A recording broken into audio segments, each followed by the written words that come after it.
Mi gato se está quejando que no puede vacilar. Si donde quiera que se mete,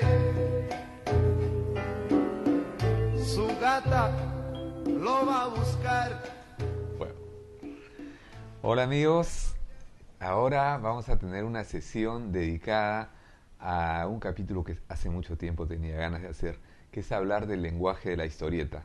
Esta vez entonces el invitado es la historieta y también lo es por supuesto usted, ¿no? O tú, que estás ahí mirando este programa. Vamos a comenzar con un dibujo animado previamente que había anunciado antes y que ahora ya obtuve por fin el link, ¿no? Este es un dibujo animado que hicimos con Pepe San Martín hace un año y lo hicimos para dos instituciones, una peruana, el Indecopi, y otra mundial, que es la Oficina Mundial de la Propiedad Intelectual, que está en Ginebra, y trata sobre los derechos de autor, un tema que nos interesa a todos los que estamos en la creación y que por supuesto debe interesar a toda la gente. Entonces pasamos el corto.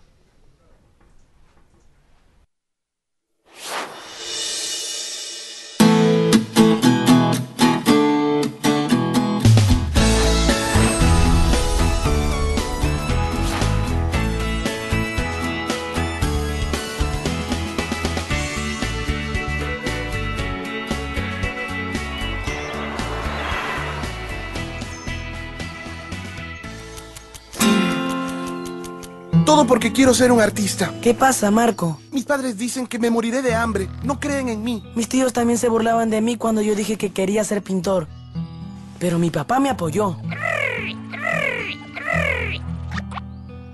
¡Qué suerte! Sin las artes, los seres humanos serían menos humanos. Pero hay gente que no valora el arte como un trabajo. No sabe que los autores merecen respeto. Los autores tienen derecho a vivir de su trabajo. ¡Ja! ¡Te morirás de hambre, artista! No, yo sabré hacerme respetar. ¡Bah! ¡Tonterías! Hola chicos, ¿de qué hablan? ¡Hola, Chuli! ¡Qué bella sorpresa verte por aquí! ¿Puede un artista vivir de su arte? Claro que sí, gracias al derecho de autor. ¿Qué es eso? Bueno, imagínate que vas por la calle y ves un automóvil que te gusta. ¿Tú puedes usarlo a tu antojo? Si yo fuese el dueño, claro. O si el dueño me da permiso. Exacto, porque las cosas tienen un dueño, ¿verdad? Si compones una canción o escribes un libro, ¿qué eres de esa obra? El autor. El autor es el dueño de su obra porque él la ha creado. Para eso ha trabajado, invertido tiempo, esfuerzo, talento y a veces hasta su dinero. Así es, y nadie puede tomar una propiedad sin el permiso del dueño. Solo el autor puede disponer de su obra. Puede venderla o alquilarla, autorizar su reproducción, cederla, etc. Si creo una obra, puedo tener ganancias por ella, como si fuese un automóvil o una casa. La diferencia es que un automóvil o una casa son bienes que puedes tocar.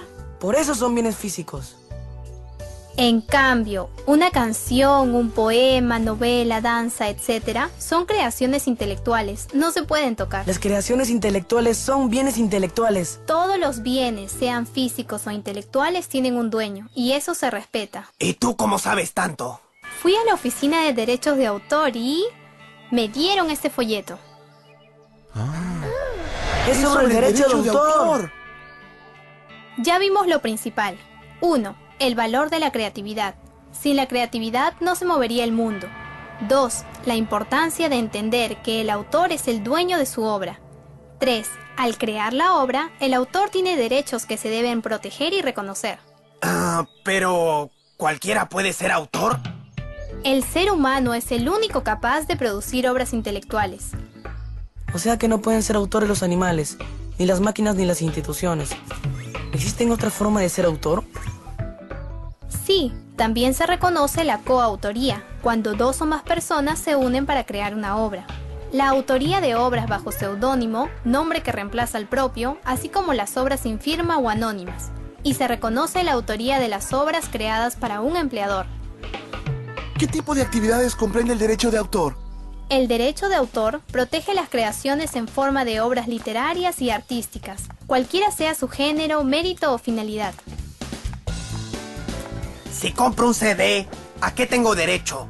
A escucharlo. Pero si tengo un negocio, ¿puedo poner esa canción para atraer a más clientes? Puedes, si es que pagas por ese nuevo uso. Recuerda que comprar el CD solo te da derecho a escucharlo. ¿Y si las obras son propiedades, pueden ser dejadas como herencia? El derecho del autor sobre su obra dura toda su vida, y aún 50 años después de su muerte. En muchos países llega hasta 70 años. ¿Y después de ese tiempo? La obra puede ser usada por todos, o sea que cualquiera la puede reproducir. ¿Y si otro dice que la obra es suya? No sería legal. Los derechos morales del autor, paternidad e integridad de la obra se respetarán por siempre. Pero los piratas no respetan al autor. Ellos reproducen y venden la obra sin pagar ningún derecho. ¡Piratas! Y los plagiarios tampoco respetan al autor. Lo copian con descaro, disimulo y dicen que ellos son los autores. ¡Plagiarios! Eso es un robo. El pirata y el plagiario son delincuentes. Sí, por eso la ley castiga al pirata y al plagiario. El profesor de Historia del Arte usa en sus clases las obras de varios autores. No hay problema, se usa para enseñar, no para ganar dinero. También se pueden reproducir pequeños fragmentos de una obra para aclarar una idea, siempre que se ponga el autor y la fuente. Es el derecho de cita. Hablando de cita, ¿aceptarías una cita conmigo? Gracias, Vándalus, pero tengo una cita con los papás de Marco. ¿Y de qué van a hablar? Me invitaron para que les hable del derecho de autor. Cuéntales que los artistas sí tenemos futuro. Presente y futuro. Oigan, creo que voy a ser autor. La ley está de nuestra parte.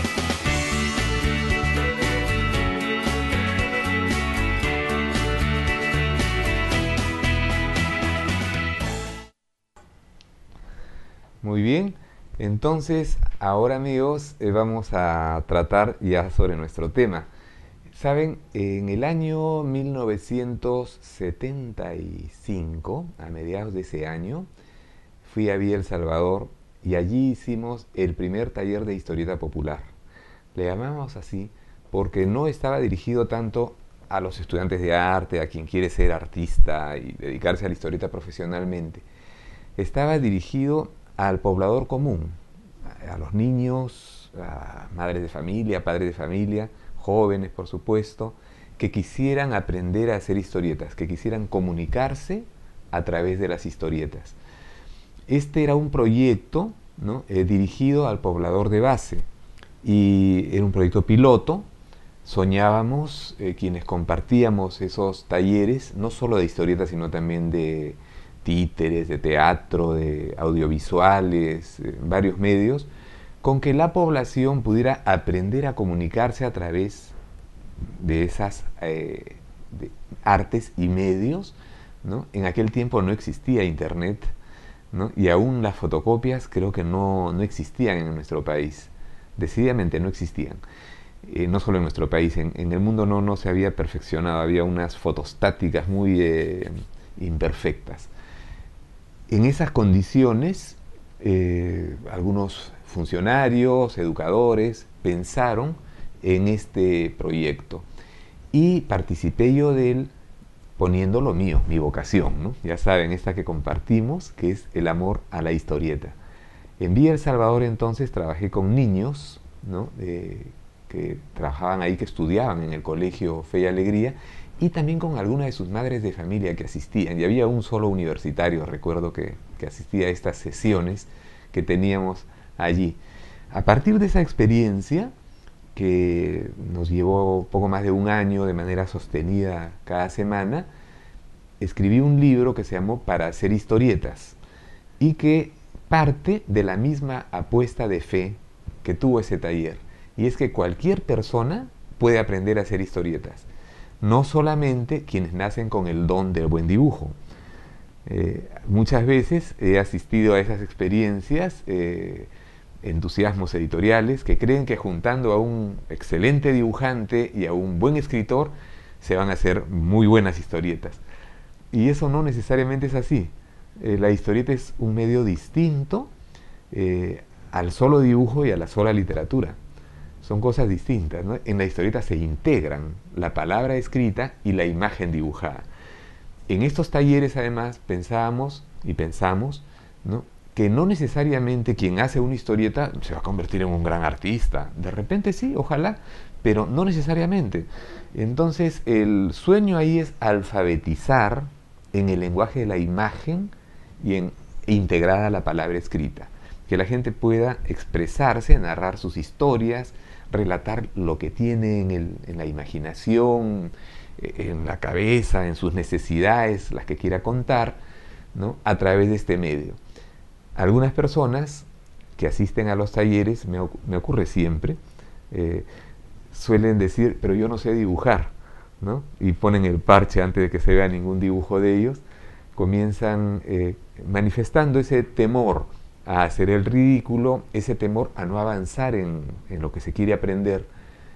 Pero digo yo, para hacer historietas no es imprescindible, ¿no?, dibujar muy bien.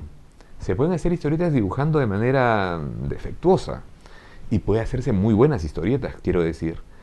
Desde luego, siempre será mejor, claro, que alguien se desarrolle como dibujante, pero en la historieta lo importante realmente es la capacidad de narrar en dibujos, ¿no? Entonces, un excelente dibujante puede ser un pésimo historietista, si es que no sabe narrar a través de los dibujos.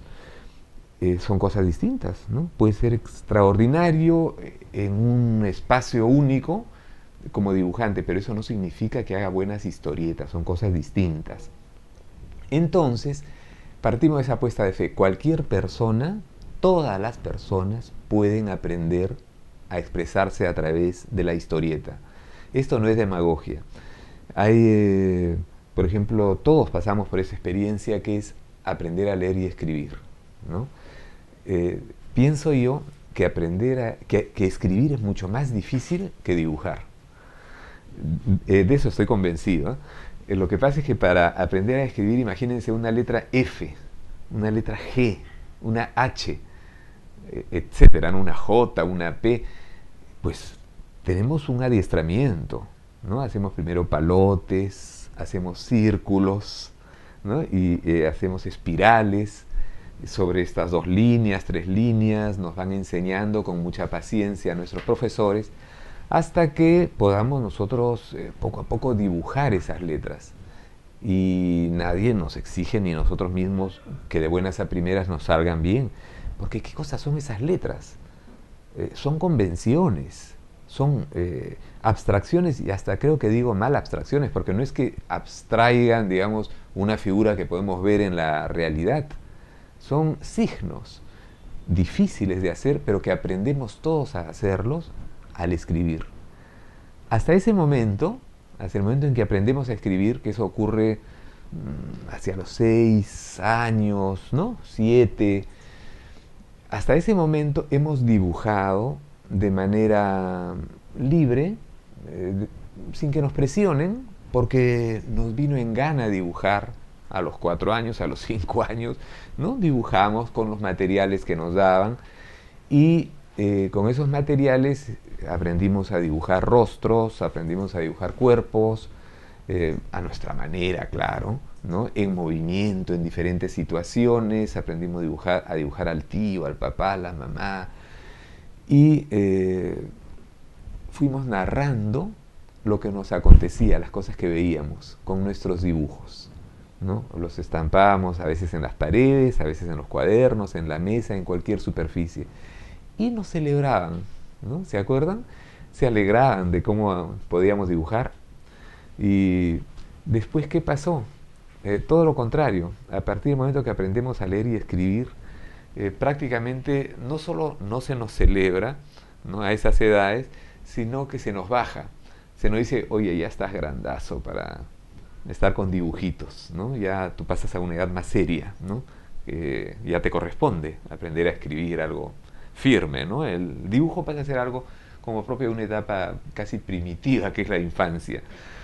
Bueno, esa experiencia, ese privilegiar la lectoescritura por sobre el dibujo es algo que ocurre no solamente en el Perú, no solamente en América Latina, sino en todo el mundo, ¿no? El sistema, y no estoy hablando en este caso solamente del sistema económico, ¿no? El sistema económico puede ser el que quieran, pero el sistema de pensamiento que tiene la humanidad en general, este pragmatismo, ¿no? La lleva de alguna manera a poner a un lado el arte, tanto que eso ocurre también en muchos países. Los profesores que enseñan historia del arte no siempre son los que han estudiado para enseñar arte, introducción, digamos, al estudio del arte, educación artística, etc. A veces se le da eso al profesor con el que no se sabe qué hacer, para que llene sus horas, ¿no? Y entonces, ¿qué puede salir de esos cursos? En otros pocos casos, felizmente, hay maestros sensibles que, habiendo recibido la formación para enseñar arte o no, se dedican con amor, con intuición, que van desarrollando, con sensibilidad, con respeto, a incentivar a sus alumnos. Bueno, ese taller del año 75 en Villa El Salvador, y que sirvió para escribir ese libro, para hacer historietas, fue muy fructífero a la larga, ¿no? Porque ese método sirvió para hacer talleres de historietas en varios países de América Latina, en la mayoría, y también en España, en Alemania, ¿no? En Estados Unidos. En muchos casos me invitaron a mí para que fuese a reciclar a los maestros a los cuales antes había formado, porque esos maestros trabajaban con este método luego en la escuela, ¿no? Para que los niños aprendieran a hacer historietas. Se agotaron varias ediciones de la edición española. Aquí hubo una edición que fue la primera, que publicó el INIDE, ¿no? El Instituto Nacional de Investigación y Desarrollo Educativo, es decir, el Ministerio de Educación. Y vamos ahora, en estas sesiones que vamos a tener en el CUY TV, a trabajar con ese método para aprender a hacer historietas. Estas sesiones las vamos a tener una vez al mes, el primer lunes de cada mes. Y yo ahora casi les adelantaría, pero me voy a aguantar la información acerca de algunas reformas que vamos a hacer en el programa y que sin duda van a ser para mejor. Vamos a diversificar varias cosas y van a ver ustedes que esto va a estar aún más ameno.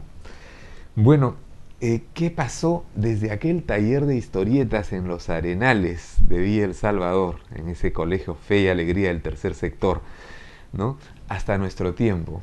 Ha pasado mucho, tanto, ¿no?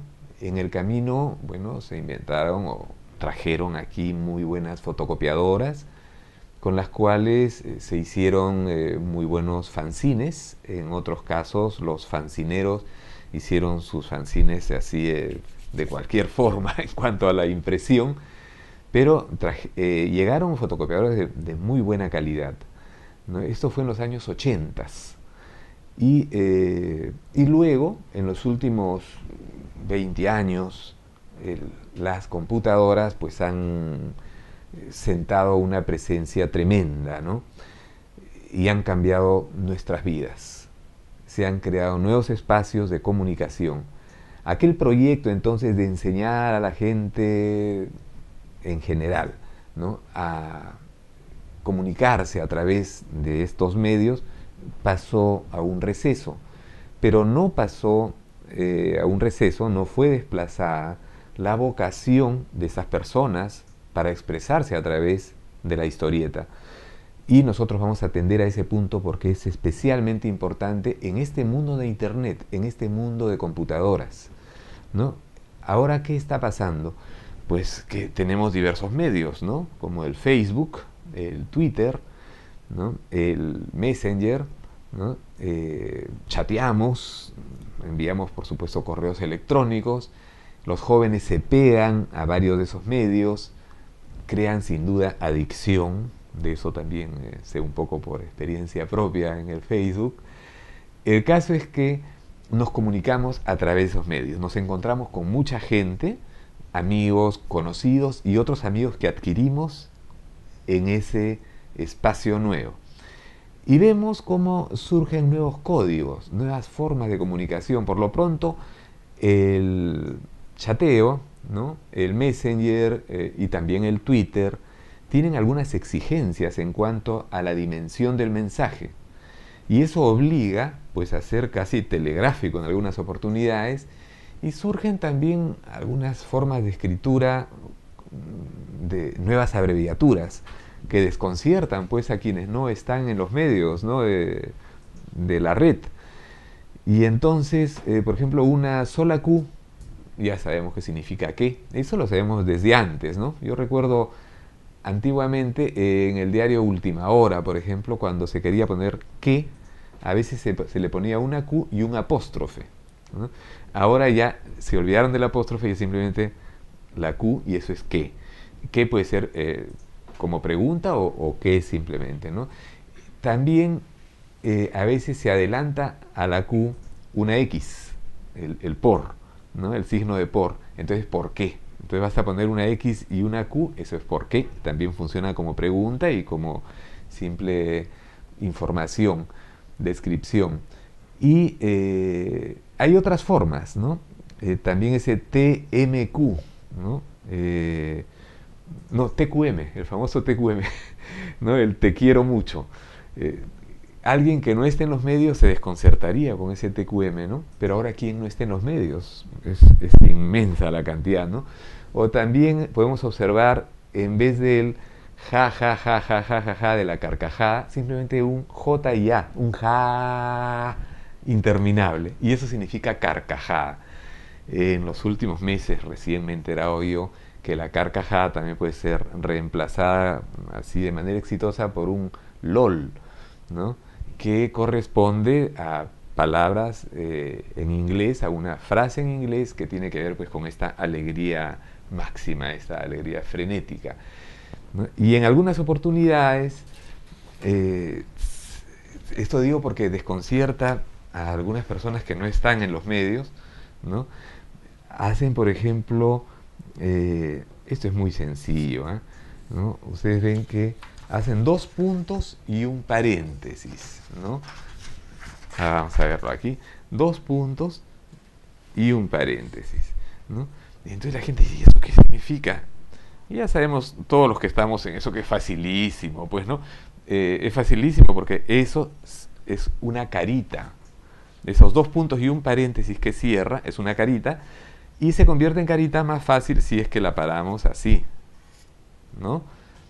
Entonces, claro, esto lo que hay que hacer es simplemente darle el círculo envolvente y se convierte en una carita. Esto está ya programado, ¿no?, en el Microsoft Word, está programado en el Messenger, está programado en el Facebook, en el Twitter, desde luego, ¿no? Apenas uno hace esos 2 puntos y pone un paréntesis que cierra, de inmediato surge el emoticono, que es así como se llaman estas caritas. En el programa que tengo yo en casa, yo quería hacer de todos, ¿no?, pero solamente me salía esta y otra que es la de los 2 puntos y el paréntesis que abre, ¿no? Y eso, claro, ahí está echado, la carita echada, ¿no? La paramos y nos sale una carita al revés que la de alegría, ¿no?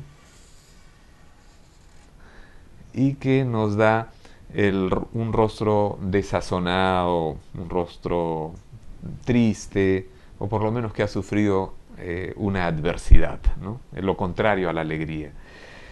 Bueno, así como estas caritas, hay muchas otras que están ya programadas. Están programadas hace 15 años. No, perdón, yo me puse a investigar, yo tengo el dato. Esto es vamos a verlo. ¿Desde qué año se han programado? Desde el año 98 recién, ¿eh? Bueno, 15, ¿no? Casi 15, 14 años que esto ya está programado. Es decir, de manera automática me refiero. Hay otras que no están programadas y entonces vale lo que toda la gente conoce en cuanto a los códigos, ¿no? Entonces, por ejemplo, una letra X, ¿no?, y una letra D, Esto a mí me bloqueaba también cuando no sabía de qué se trataba. ¿Qué significa? Decía, ¿por qué ponen una X y una D? ¿No? ¿O por qué ponen una X y una P? ¿Qué es eso? Decía yo, ¿no? Ya sabía yo lo del por qué, ¿no? X y la Q, pero ¿y aquí qué significa? Y había que parar también estas letras, ¿no? Que eran como una carita echada, y teníamos que la primera daba lugar a la X echada, cuando parábamos esto, que si le poníamos el círculo, hacían esto, y era una expresión pues así como cerrando los ojos, ¿no? Y las cejas apuntando al centro, la risa. La D sirve para hacer la risa abierta, mientras que el paréntesis solo pues es una sonrisa, ¿no? No está abierta.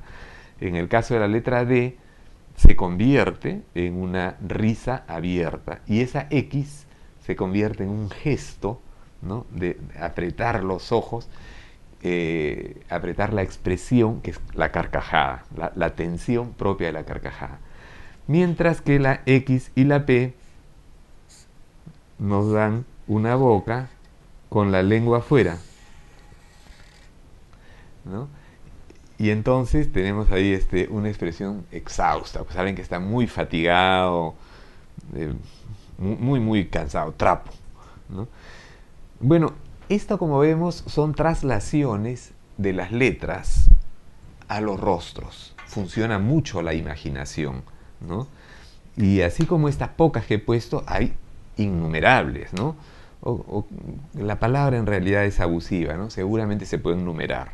Hay decenas de estas expresiones hechas con el teclado, ¿no? Y algunas están programadas, automáticamente, y otras no. Incluso también hay otros rostros que uno puede copiar y pegar y que ya existen como códigos en internet. No me gusta tanto esa parte. Esta otra, la que es más ruda, a mí me gusta más, me parece más abstracta, ¿no? Más que a uno le presenten la carita pues ya coloreada, hasta con volúmenes, ¿no? Esa es una expresión que me es completamente ajena. Esta es más abstracta, me gusta más, es como más de signo. En fin, estos son los emoticones. La palabra emoticón procede, claro, del inglés, donde se unen emotion, ¿no? Y icon, ¿no? Viene siendo emoción e ícono. Los estados emotivos y las imágenes, los íconos, ¿no? Se unen en esta palabra emoticono, ¿no? Que en plural en castellano se dice emoticones también. Bueno, los emoticones o emoticonos en este tipo de comunicación han facilitado mucho la información, la comunicación, pero también han ayudado a evitar equivocaciones, porque a veces la sola escritura es dura, ¿no? Sobre todo en esta comunicación inmediata, rápida. Y los emoticones ayudan a precisar que, como quien dice, oye, por si acaso estoy bromeando, ¿no? En vez de decir eso que es tan pesado, ¿no? Cuando uno le dice a alguien, oye, es una broma, es una aclaración que está de más. Normalmente en la comunicación coloquial, el que se la cree, el que se perdió la broma, pobrecito, ¿no? Pero lo normal es que estemos trabajando en varios niveles de comunicación que nos hacen que entendamos las bromas, los diversos tonos de la comunicación. Bueno, los emoticones cumplen esa función en la comunicación escrita, ¿no? Por internet. Muy bien, yo veía todo esto fascinado, ¿no? Porque digo, todo esto tiene su origen en la historieta.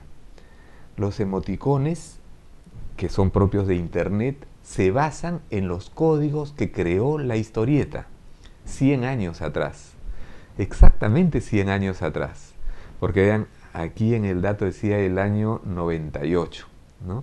En el año 96 del siglo XIX es una especie de convención, de acuerdo internacional, que surge la primera historieta que merece tener ese nombre y que se vehicula a través de un medio periodístico. Siempre hay lugar para la discusión, para la polémica, para encontrar que otro periódico en otro país 10, 15, 30 años antes ya había publicado una historieta. Pues sí, sin duda, en más de un caso, en decenas, cientos de casos, pero no dieron lugar a ese fenómeno que fue la historieta, una industria, es decir, donde se juntaban muchos dibujantes a crear y era un nuevo medio que surgía. Han habido antecedentes muchos, pero la primera historieta, que podemos llamar así por su secuencia, por la integración luego de globos, ¿no? Y metáforas visualizadas, de líneas cinéticas que se van a ir creando en esos años, es el Yellow Kid, ¿no? De Richard Outcault. Esto ocurre en Estados Unidos, en Nueva York, entre dos grandes periódicos que eran propiedad de William Randolph Hearst y Joseph Pulitzer. Una competencia encarnizada entre esos dos magnates de la prensa favorece el surgimiento, la afirmación de la historieta, un nuevo medio que concita la atención de mucha gente y que hace que la gente compre más los periódicos, quiera comprar el suplemento que va a salir, las tiras cómicas que salen en el diario, que van narrando la vida cotidiana de los suburbios, de los barrios populares de Nueva York. Sirve para que todos esos migrantes que están llegando a Nueva York puedan entender más, sientan que eso es suyo, ven su vida reflejada allí y con un inglés precario, elemental, porque está ayudado por la imagen dibujada. Y entonces así es que la historieta cobró cuerpo, vuelo, ¿no? Y pudo crear en esos años que van del año 96 del siglo XIX y la primera década del siglo XX, prácticamente todas las convenciones que conocemos para la historieta. La historieta desarrolla su lenguaje entre esos finales del siglo XIX y principios del siglo XX. Yo siempre me he dicho que se podrían hacer tesis extraordinarias si alguien tuviese la paciencia, no he sabido de estos libros yo, de rastrear individualmente quién fue el que primero hace tal o cual elemento de la historieta, ¿no? Supone, claro, un trabajo de arqueología, ¿no? De meterse a buscar, a ver quién es el primero que crea, por ejemplo, la bombilla esa, el foco, para significar idea, ¿no? Cosas así, ¿no? En el caso de los emoticones, es un medio que se ha inventado un siglo después. ¿Y quién lo ha inventado? Otra vez tendríamos que hacer arqueología y es muy difícil, ¿eh? Porque esto lo crean muchos usuarios, ¿no? De Internet. Cuando van escribiendo, van creando. El más conocido de estos es al que también llamamos Smile, ¿no? El de la sonrisa, y que surge mucho antes de Internet, ¿eh? Mucho antes. Eso tiene otra historia sobre la cual vamos a hablar después.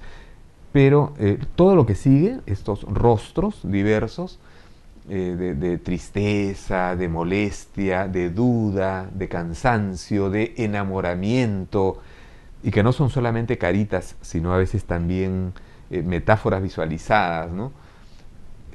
Tienen su base en el lenguaje de la historieta. Es decir, gracias a que compartimos el lenguaje de la historieta, hemos podido compartir ahora este nuevo código. Este es un aporte, ¿no? Que se da de Internet sobre la base de 100 años de historietas. Este medio que muchas veces, la historieta digo, fue desdeñado por muchos padres de familia, profesores, que veían en la historieta como una suerte de perdición para el alumno, privilegiando ellos, como siempre, a la lectoescritura.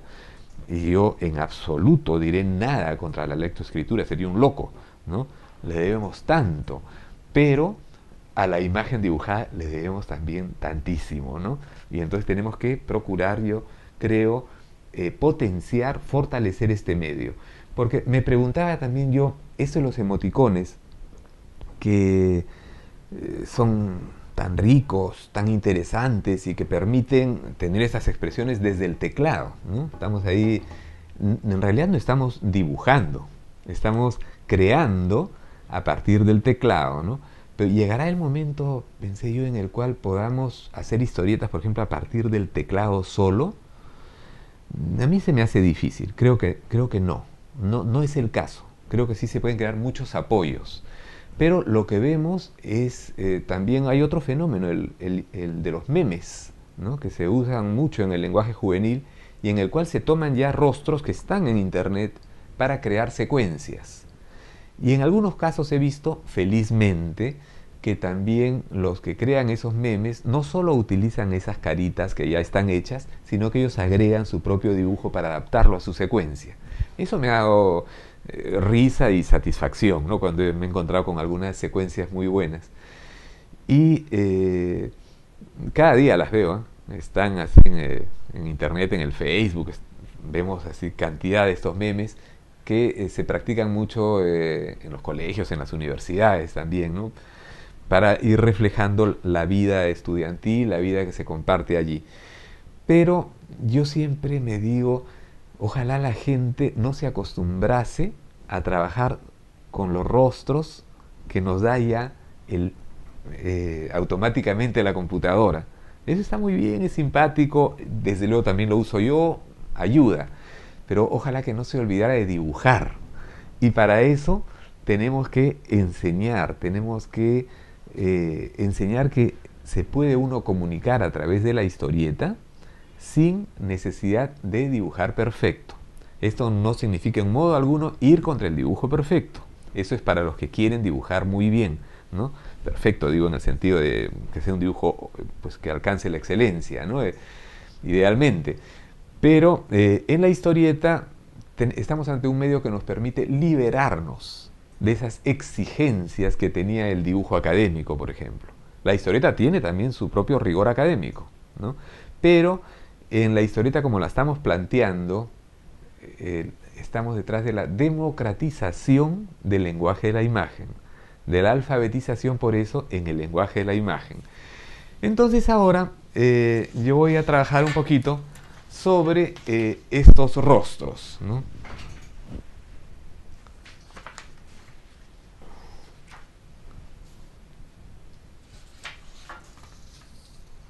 Entonces, vean. Partimos de cero. Y digo yo, partimos de cero. Esta va a ser la base, este cero va a ser la base de del rostro que yo voy a hacer, ¿no? Otras personas, si quieren, pueden hacerlo circular, ¿no? O la forma que les dé la gana. Esto no es esencial todavía, es simplemente el continente para el rostro que voy a dibujar yo. Si gustan, ¿no? Porque a veces podemos ser un poquito desordenados, de una manera leve con el lápiz le hacen una vertical que pase por verticalmente digo, por el centro del rostro, y una horizontal a la altura del primer tercio superior, ¿no? Esa cruz no es para invocar nada, sino para ordenar nuestros elementos. Pongo aquí a la altura de la horizontal un par de puntos que de inmediato ya los vemos como ojos. Estamos muy acostumbrados a esto, ¿no? Y del entrecruce saco yo lo que va a ser la nariz. Quien quiere lo hace de otra forma, o sea, podemos hacerlo así, es igual, ¿ya? A la altura de la nariz van las orejas. Muy bien, así de elemental, ¿no? Sobre esta base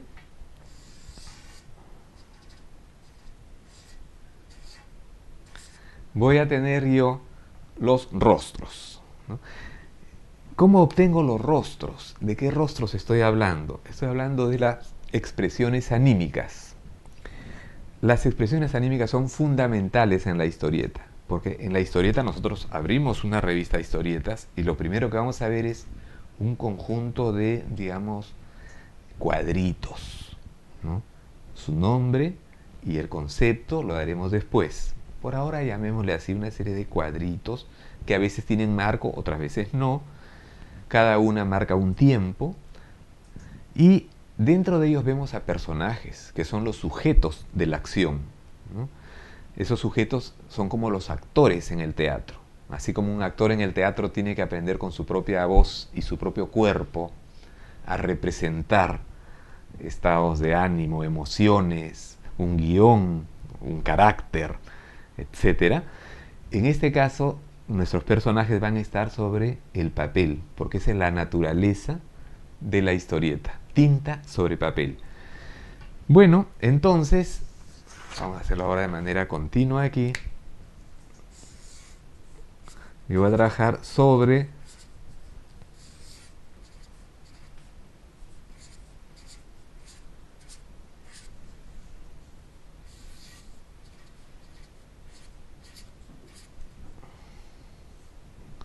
aquí voy a hacer para que sea todo horizontal.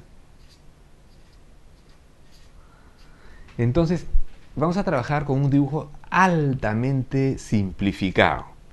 Sin embargo, los principios de este dibujo altamente simplificado son los mismos que los del dibujo más sutil en relación a las expresiones anímicas, porque parten de una misma realidad, no de la receta, por si acaso. Aquí lo que menos queremos dar es recetas.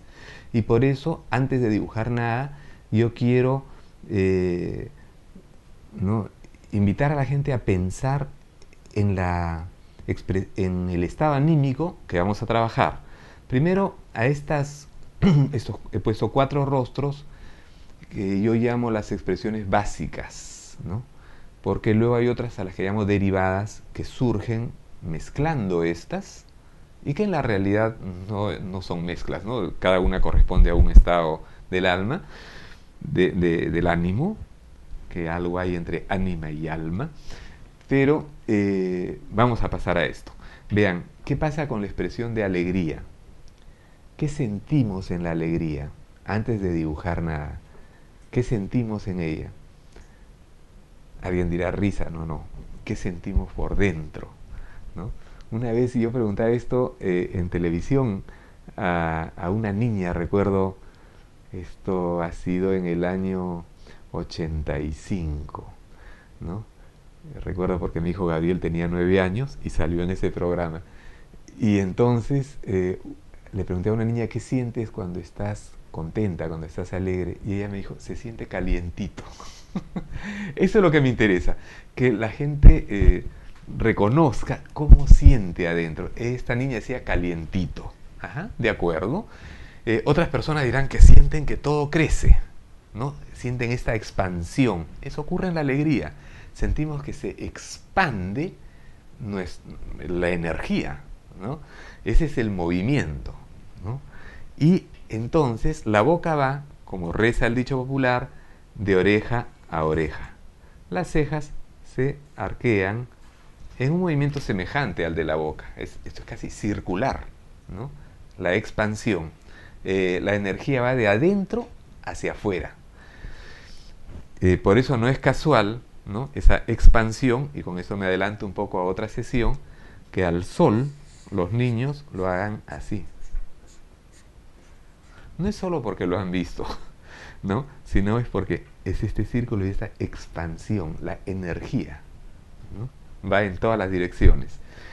Algo semejante ocurre con el estado de alegría. Al revés pasa con el enojo, ¿no? En el enojo, en la molestia, en la rabia,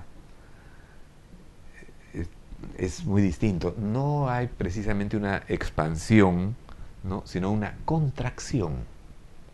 A veces la contracción es tal que nos da ganas de reventar porque ya no la aguantamos, ¿no? Y por eso nos crispa los nervios, ¿no? Algo, si estamos muy enojados, podemos romper cosas y hacemos este movimiento, por ejemplo, queremos botar, romper cosas. Claro, pues, la contracción es enorme, el grado de tensión. Entonces, si podemos, si estamos haciendo un taller, si estamos trabajando con niños, los invitamos a que se acuerden de situaciones o las representen, que representen el enojo, que representen la alegría antes. Y entonces vamos a ver cómo las cejas concurren al centro del rostro y la boca se tuerce al revés que en la alegría, ¿no? En el fondo es como si a esa expansión si fuese una liga aquello, la hubiésemos hecho así, ¿no? Y hemos contraído todo hacia el centro del rostro, ¿no? Y las cejas han ido hacia allí, la boca también, ¿no? Y vamos a hacer una tercera expresión.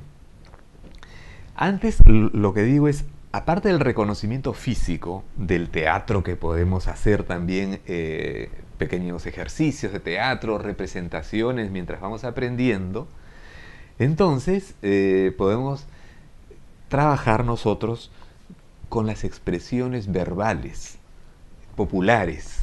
¿Qué dice la gente, por ejemplo, de la alegría? Bueno, está hecho un sol, dicen, ¿no? Como el solcito que dibujamos, ¿no? ¿Qué dicen del enojo? Me dan ganas de reventar, ¿no? El tío está hirviendo. Ajá. Aluden también al calor. Ahí no es calorcito, está rojo la ira, ¿no? La sangre que viene de inmediato, ¿no? Y en la expresión de tristeza, ¿qué ocurre? ¿Qué dice la gente de la expresión de tristeza? ¿Cómo nos sentimos? La gente dice, tenía el ánimo por los talones, el mundo se le vino abajo, ¿no? Tenía el ánimo por los suelos, porque eso es lo que sentimos, la energía cae, ¿no? Viene el decaimiento, viene el desánimo, ¿no? La pérdida del ánimo. Y entonces las cejas caen hacia afuera del rostro, la boca también puede torcerse así como en el enojo, o puede destemplarse un poco, para magnificar esa sensación de pérdida de firmeza, de pérdida de fuerza, ¿no? Muy bien. ¿Y qué pasa ahora? Decimos en la expresión de serenidad. Esta expresión quizás es la más difícil de dibujar, porque pareciera que no pasa nada, ¿no? En la serenidad. Pareciera, ¿no? Es una expresión ideal, ¿no? Cuando estamos atendiendo a algo, estamos leyendo con atención, nuestro rostro en general no va a tener mayor movimiento. Va a haber una tensión muscular leve, sutil, ¿no? Que tiene que ver con esa atención. O en general, cuando estamos haciendo un trabajo en el cual estamos concentrados, ¿no? O atendiendo a una persona, ¿no? Nuestra expresión va a ser serena, aplomada. La expresión es de equilibrio. Entonces se dice, la persona está en sus 5 sentidos, ¿no? O dicen, está tranquilo, dicen como agua de estanque, he escuchado esa expresión, ¿no? O tranquilo como la mar, en el caso de que la mar esté tranquila, ¿no? Entonces las cejas también prima la horizontal, ¿no? Y la boca también va así, como sin movimiento. Decía yo que es una expresión difícil porque muy rápidamente, si es que nos equivocamos, si se nos mueve un poquito la carita, va a parecer un poquito alegre, un poquito triste, ¿no? Levemente, si es que no hacemos la cosa con el equilibrio adecuado, ¿no? Bueno, estas 4 son las expresiones básicas. En la próxima vez vamos a tratar sobre las expresiones derivadas y cómo la expresión, el estado de ánimo, no se da solo en el rostro, se da privilegiadamente en el rostro, que es a lo que atendemos más cuando conversamos con alguien, ¿no? Pero en realidad se da en todo el cuerpo. Y por eso los actores en el teatro aprenden pues lo que es expresión corporal. Y nosotros, si vamos a hacer historietas, también vamos a aprender a hacer expresión corporal de una manera muy sencilla, ¿no? Sobre eso vamos a hablar luego. Y ahora, amigos, quiero pasar algunas pocas imágenes que se han pasado ya antes aquí para reconocer esas expresiones, ¿no? Y son imágenes que se han pasado cuando nuestros invitados nos enviaron algunos de sus dibujos. Podemos ir viéndolas así en el orden en que están y vamos reconociéndolas. Este dibujo, ¿se acuerdan? Es de nuestro amigo Baldosea, ¿no? Y él trabaja con su personaje Teodosio. ¿Qué expresión anímica es la que predomina allí? Vean los rostros. Vean esa serena alegría. Esa alegría, pues sí, pero es muy serena, ¿no? Es así como son sus historietas también, ¿no? Y como es él, ¿no? Bien, pasamos. Vamos a ver otra imagen ahora.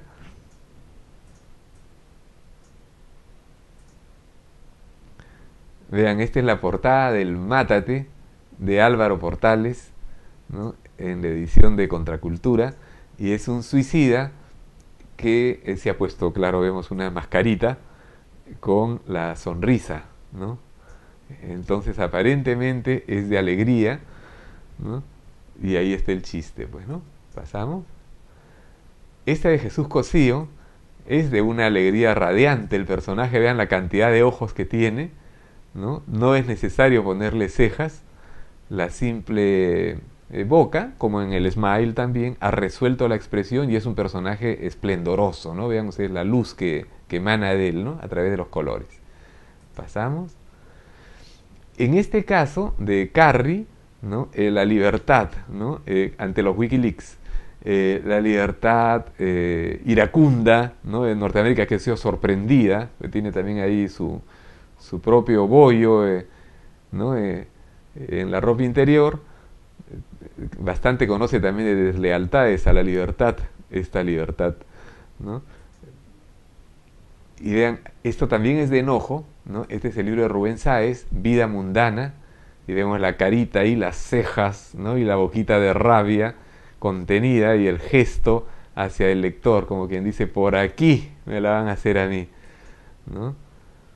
Y en este caso, vean, la China Tudela, dibujada por Mario Molina, el personaje de Rafa León, y ella tiene, vean las cejas, cómo cae la expresión de languidez, ¿no? Y la boca se abre apenas, no llega a gestarse, pero es una expresión de desilusión, ¿no? En este caso también de Mario Molina, este es un Hugo Chávez, ¿no? Con es una bala, ¿no? Creo, una cabeza bala, pero con una expresión también que no se mueve, ¿no? Tanto las cejas como la boca parecen como, no sé, serenidad. Este es el personaje Pachochín en su evolución de nuestro amigo Carlos Croce, ¿no? A través de los años, ven, del año 47 hasta nuestros días, cómo fue cambiando de cara, pero vean ustedes los ojitos. Al ponerle él esa horizontal que divide la órbita del ojo en dos, le da una expresión de somnolencia, ¿no? Y hace que el personaje parezca como distraído, sumamente ido, ¿no? Esto es un dibujo de nuestro amauta Guamán Poma de Ayala, cuando va trabajando su nueva crónica y buen gobierno, y la expresión de los niños aquí es, pues, casi no desarrolla la expresión, no vemos gran gesticulación. En general, Guamán Poma no trabaja la expresión, y así como él, muchos dibujantes de nuestro tiempo, varios dibujantes, no trabajan la expresión. En el caso de él es porque él atendía a otras cosas informativas que estaba dando, y son maravillosas sus estampas, pero no es un expresionista para nada. Y al escoger estas imágenes vi que algunos de nuestros dibujantes son más expresionistas que otros, ¿no? ¿Pasamos? Este es un dibujo interesante porque es de Álvaro Portales, ¿no? Al no verle nosotros los ojos, las cejas ni la boca, diríamos, ¿qué expresan? Pero vemos que hay una predominancia de la horizontal, ¿no? En lo que son esas manchas, en lo que sería su mirada, lo cual les da un aspecto, pues, de contención de la expresión y algo siniestro también, ¿no? Eso en el caso de los mochicas pasa como con Guamán Poma de Ayala, ¿no? Ojos abiertos, pero también no trabajan propiamente la expresión como sí lo van a hacer en sus guacos retratos ellos, ¿no? Son grandes retratistas, pero en el dibujo es muy simpático, muy mono, me encanta ese frejolito armado, ¿no? Una maravilla abajo. Pasamos. Este es, con esta termino el dibujo de Quino. Vean qué lindo en su sonrisa, con las cejas de esa manera, así medio como triste. No es tristeza propiamente, pero si separáramos las cejas son como las de tristeza. Esta es una expresión derivada, viene a ser una expresión de candor, de timidez. Bueno, amigos, con este repaso cierro esta noche que hemos tenido una aventura por el lenguaje de la historieta. Buenas noches y hasta el próximo lunes.